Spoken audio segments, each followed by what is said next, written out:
We live in a world that worships achievement. From an early age, we're handed a script, a silent yet persistent roadmap of what it means to be successful, fulfilled, and admired. That script includes familiar landmarks, excelling academically, landing a well-paying and respected job, finding a loving partner, building a beautiful home, maintaining a stable and happy family, staying fit, being well-traveled, and perhaps even looking effortlessly good while doing it all. These are the visible signs of a complete life, the ones that earn praise, envy, and silent approval from society. And in the age of social media, these milestones aren't just private check marks on a personal journey, they're packaged into curated snapshots and shared widely. A promotion is not just a career step, it's a post. A romantic anniversary becomes content. A renovated kitchen or a family vacation turns into proof that we're on track, doing well, and maybe even thriving. These visuals speak a language of perfection, success, and certainty. Scroll through any feed and it seems like everyone is moving confidently in the same direction, building lives that are both admirable and aspirational. But beneath this glassy surface lies a quiet, persistent truth that many are hesitant to voice. Having it all doesn't mean you're okay. In fact, sometimes the more you accumulate, the accolades, the titles, the boxes checked, the more disconnected you begin to feel from yourself. It's a strange and disorienting experience to reach the very place you were taught to long for, only to realize it doesn't feel like home. You may be surrounded by everything you once dreamed of, and yet something essential feels missing. You go through the motions of a successful life, but inside, there's an annoying sense of unease, a subtle but uncheckable question. Why doesn't this feel the way it was supposed to? This feeling can be deeply confusing, even shameful. After all, isn't this what everyone wants? Isn't this what you worked so hard for? You've followed the rules, made the right decisions, built a life that should make you happy. But now that you're here, the joy feels muted, the fulfillment elusive. And you wonder, is it just me? Am I being ungrateful? What's wrong with me? Nothing is wrong with you. The problem is not that you've done life incorrectly. The problem is that we've been sold a vision of having it all that's dangerously incomplete. A vision that emphasizes structure over soul, image over authenticity, performance over presence. One that rarely leaves room for complexity, nuance, or emotional truth. Because the truth is, internal peace is not a natural byproduct of external success. A healthy bank account can't mend a tired soul. A loving partner can't fill a void you've never named. A beautiful home can't quiet the voice in your head that says something is missing. And that maybe, just maybe, that something is you. It is often after we've assembled the puzzle of a perfect life that we realize the most crucial piece, our own emotional well-being, has been left out of the frame. We've been so focused on building a life that looks right that we've forgotten to ask whether it feels right. And that question, how your life feels, is the one that matters most. It's also the one that gets buried under the pressure to maintain appearances, to stay on track, to keep being the version of yourself that others expect and admire. In this essay, we're going to explore that gap, the space between having it all and actually being okay. We'll talk about why it's so hard to admit when you're not okay, even when your life appears ideal. We'll examine the internal cost of external perfection and what it really means to reconnect with yourself. Because until we start valuing emotional truth as much as we value visible success, we will keep building beautiful lives that quietly erode us from within. What does having it all really mean? The phrase having it all has become a kind of shorthand in our culture, a glossy, powerful idea loaded with expectations, especially for women. It conjures the image of the modern, capable woman, one who has carved out her place in the professional world, earns her own money, perhaps leads a team or runs her own business.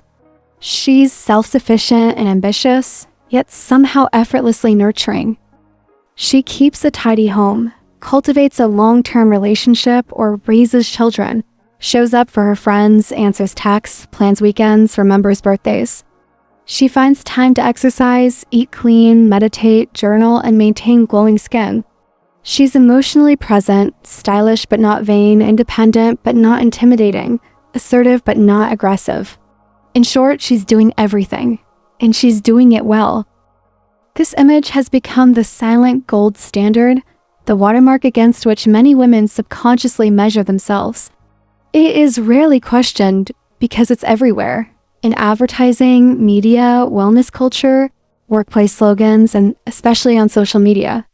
Even if we never explicitly agreed to this blueprint, many of us have internalized it. We've absorbed the idea that a successful life, a life worth living, looks a certain way, not just full, but balanced. Not just productive, but beautiful.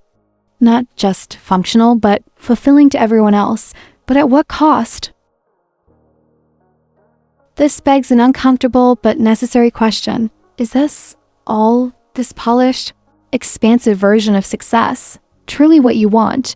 Or is it what you were taught to want? That question can feel disorienting, even dangerous, because it forces you to confront not only what you've been striving for, but why you've been striving for it.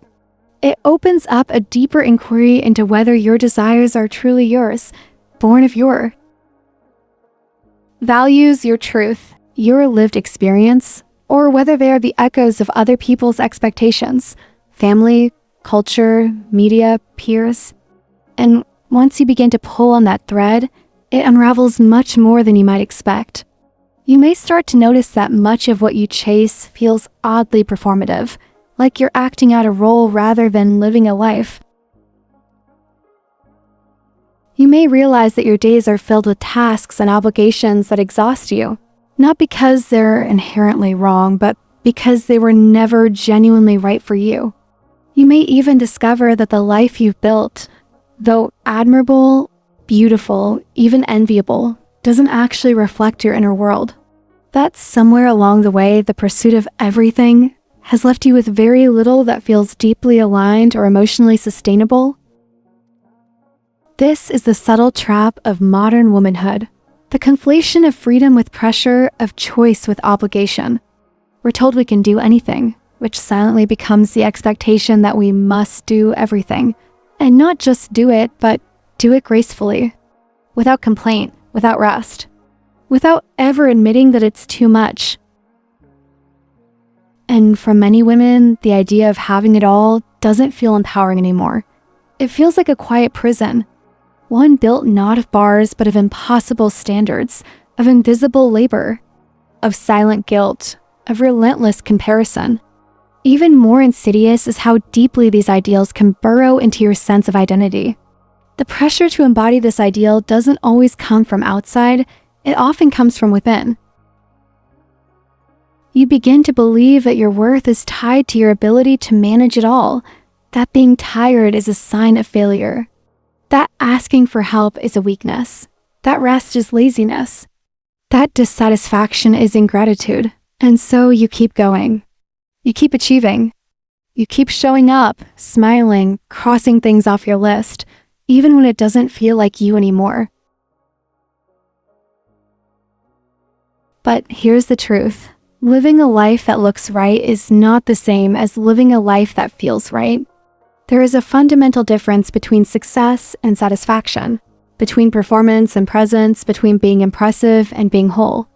When we never pause to ask ourselves what our own version of a meaningful life looks like, we risk living a version that was scripted for us by culture, by media, by inherited narratives, and not by our own hearts.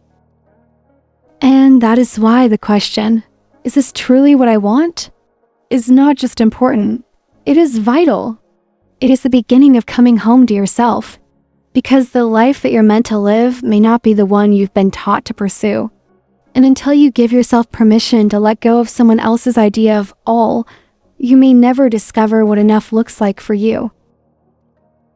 The invisible pressure of getting IT right.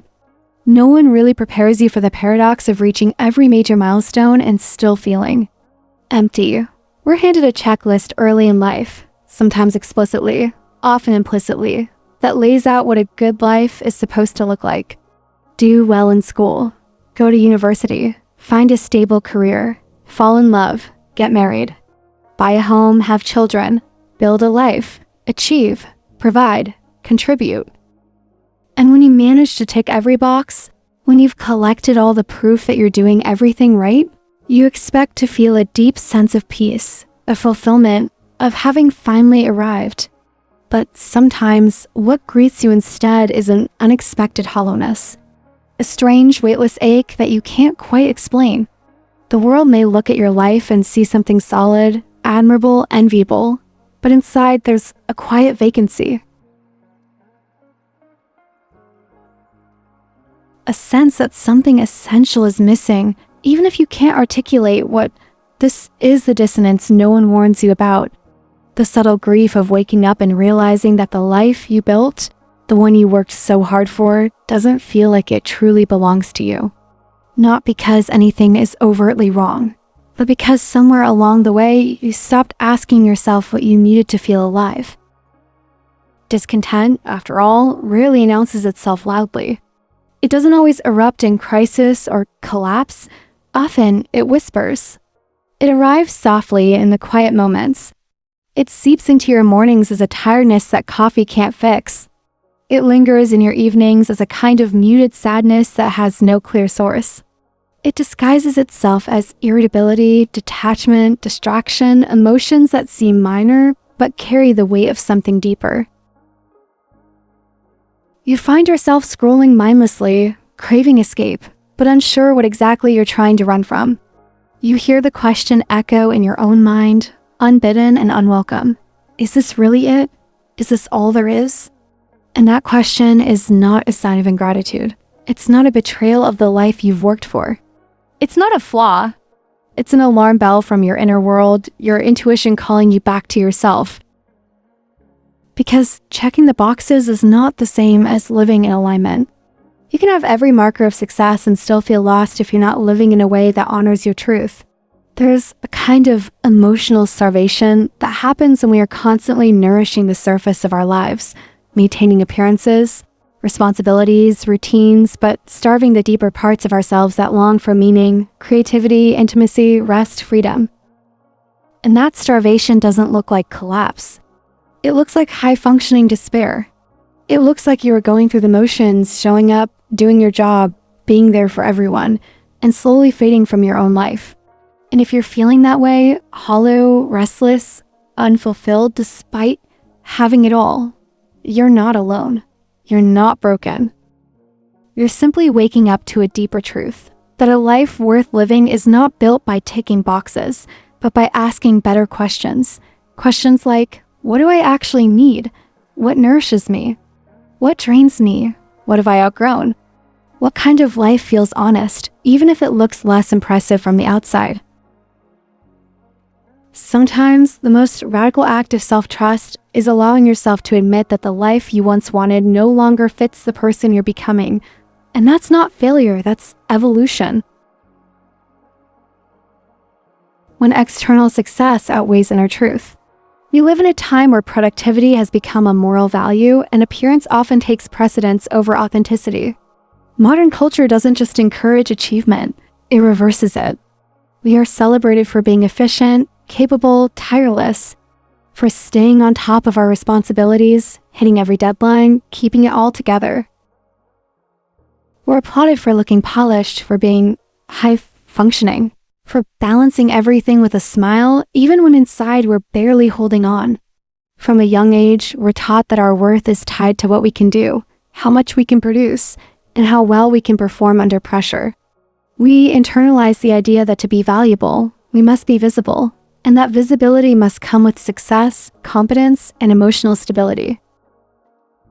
In this model, there is little room for vulnerability, for uncertainty, for emotional complexity.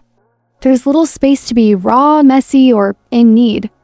And so we learn to silence the parts of ourselves that don't fit the image. We suppress our discomfort, minimize our sadness, rationalize our exhaustion. We keep showing up, keep delivering, keep saying, I'm fine, even when something inside us is quietly crumbling. We put on a brave face, smile, and do the work. We become performers in our own lives, hoping that if we just keep playing the role well enough, we'll eventually start to feel the part. This performance becomes a second skin. And the longer we wear it, the more we lose touch with what's underneath. This is the subtle and dangerous form of self-abandonment that modern life normalizes. It happens not with dramatic declarations, but through the small, daily decisions to prioritize what's expected of us over what's true for us.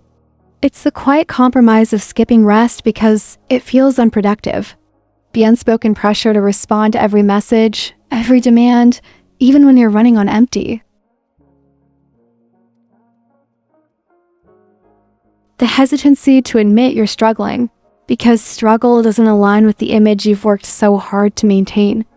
We begin to measure ourselves by how well we meet external standards, the job title, the income, the relationship, the perfectly curated life, and forget to ask how we actually feel inside all of it. We learn to be everything to everyone except real with ourselves, and over time that disconnection compounds. The more we ignore our needs, the harder they become to recognize.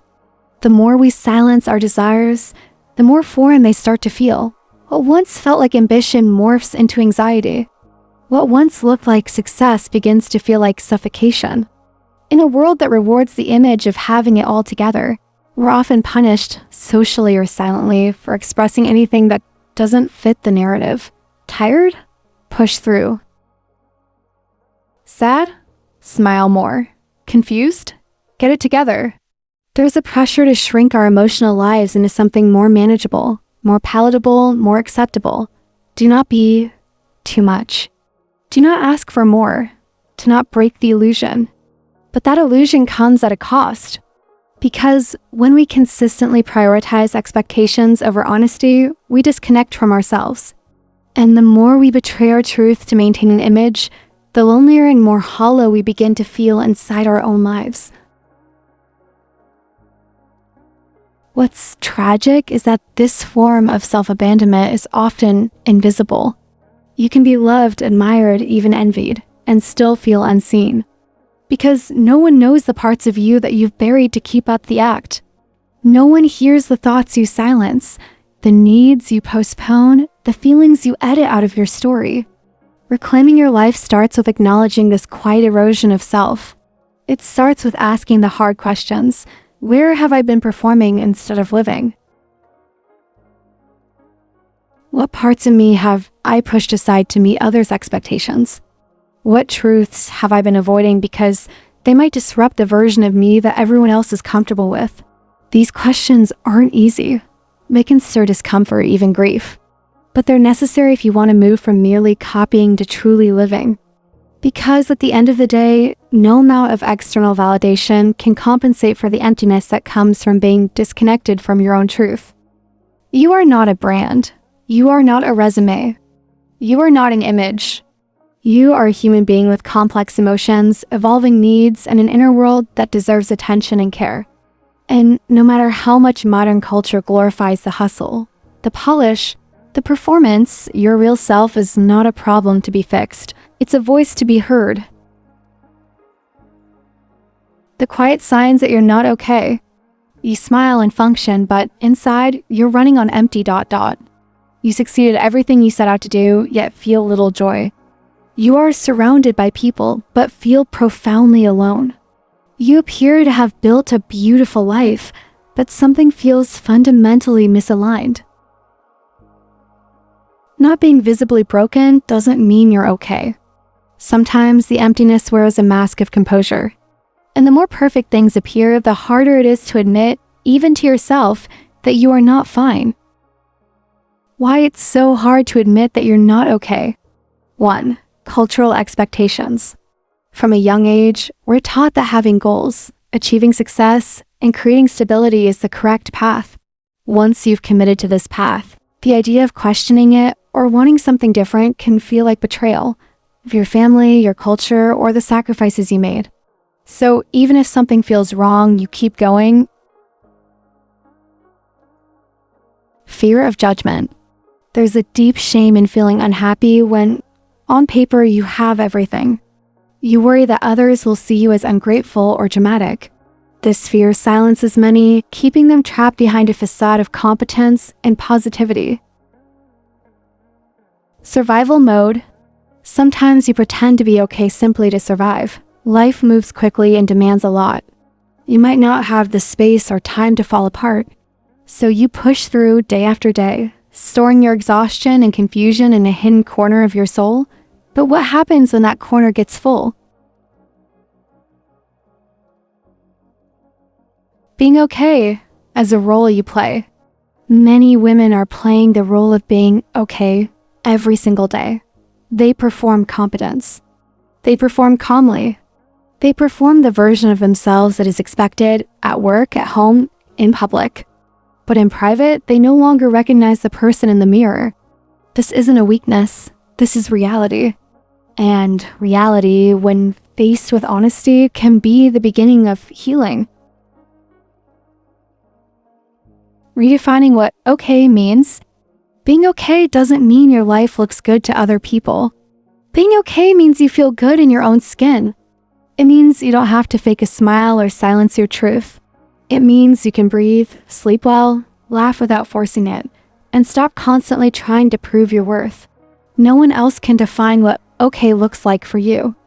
Your life doesn't need to fit anyone's checklist but your own. Accepting not being okay is a form of courage. To admit that you're not okay, especially in a world that rewards polished perfection, is one of the bravest things you can do. When you name your truth, you stop fighting against yourself. You reclaim the energy you were using to maintain a facade and instead invested in understanding what you truly need. This honesty can feel raw, but it also sets you free.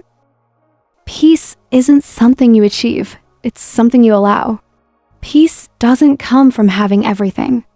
It comes from no longer needing to be everything. It's not about reaching a final destination where everything is perfect. It's about finding stillness within, even when life around you is messy and uncertain. The real question.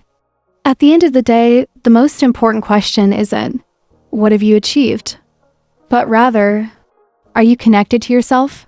Are you living in alignment with your truth, or simply performing a version of yourself that feels acceptable to others? When everything is stripped away, the titles, the roles, the expectations, can you sit with who you are and feel at peace? Conclusion, what is all if IT costs you yourself? There's nothing wrong with wanting success, love, or stability. These are beautiful parts of life. But if getting there means consistently silencing your feelings, neglecting your inner voice, or losing touch with your true self, then maybe having it all isn't all it's cracked up to be. You can have everything and still feel empty. You can do everything right and still feel wrong. You can be celebrated by others and still feel unseen by yourself. So if you're not okay, even though your life looks like you should be, know this. You are not broken. You are just being honest. And that honesty is the first step toward becoming whole. Don't forget to like, share, and subscribe.